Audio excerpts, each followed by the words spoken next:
And the CFIA spun a lot of rubbish throughout this whole occupation. That Yeah. there was no legitimate research going on here at Universal Ostrich Farm. There was nothing of importance going on here. Don't look too closely. Do you think they stole it? Do you think the CFI stole it? The research? In my opinion, yeah. In my opinion, you watch. Everybody better red flag if you start to see strong antibody therapeutics, or that they're using, there's new innovative technology that all of a sudden comes out, which we already know is happening, and they don't want to agree, they don't want to admit it. But Lafont Medical got almost $1 million and to create the diagnostic test kits for farmers for their animals using antibodies.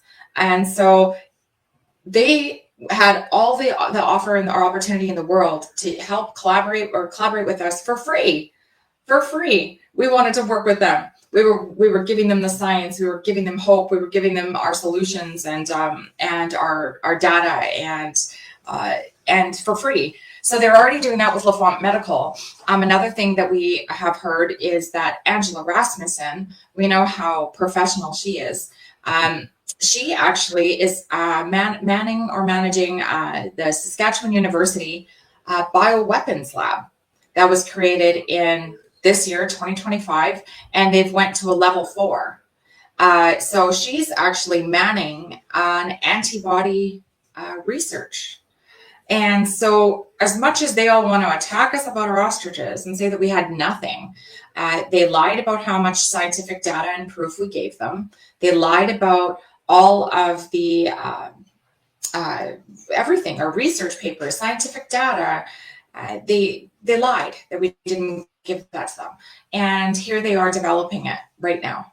And so it is in our belief too. I'm not saying it is for sure, but the world watched the numbers of our ostriches go down and down and down. So it is our belief too that we could still have some live living ostriches somewhere that they may be sedated and they took off to a lab or have at a university.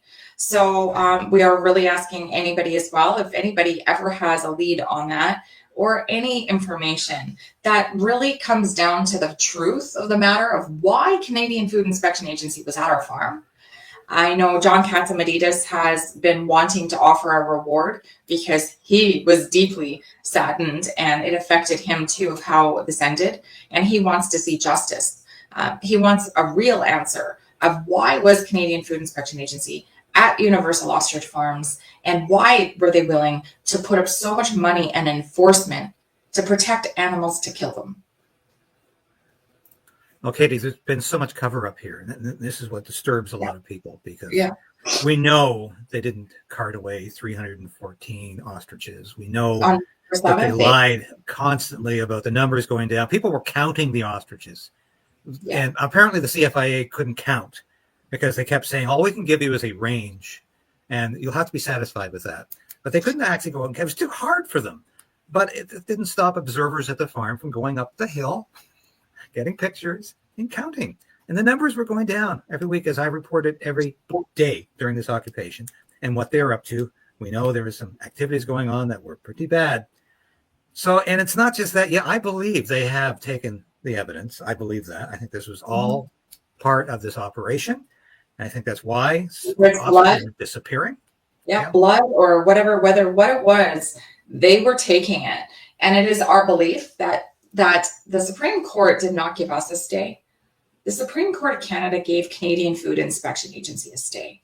As much as we all cheered, and we got some extra days, I guess, to be around them, but the Supreme Court of Canada gave the Canadian Food Inspection Agency a stay. And what that did was gave them enough time to get what they wanted for scientific proof or data or blood or samples, to get prepared to kill. And then they made their decision that it was a no. So it was, again, a theatrical display, in our opinion, of hope. And that breaks our hearts. But the world, it's hard not to see it that way. And during that time, I mean, we have so much video footage that the Canadian Food Inspection Agency was working between 2:30 and 4:30 in the morning at the back by their motorhomes. What is Canadian Food Inspection Agency doing at 2:30 to 4:30 in the morning when they were supposed to just maintain custody of our animals under the interim state order of Supreme Court of Canada. Maintain custody means food, water, veterinarian care, and keeping their environment the same. It is just manning the animals as, you know, we would have. So there is a lot of things that a lot of witnesses seen and a lot of witnesses have film footage of that I do hope gets to come to light. And I do hope that this gets to change how we view the Canadian Food Inspection Agency and go forward, because a full internal investigation has to be done.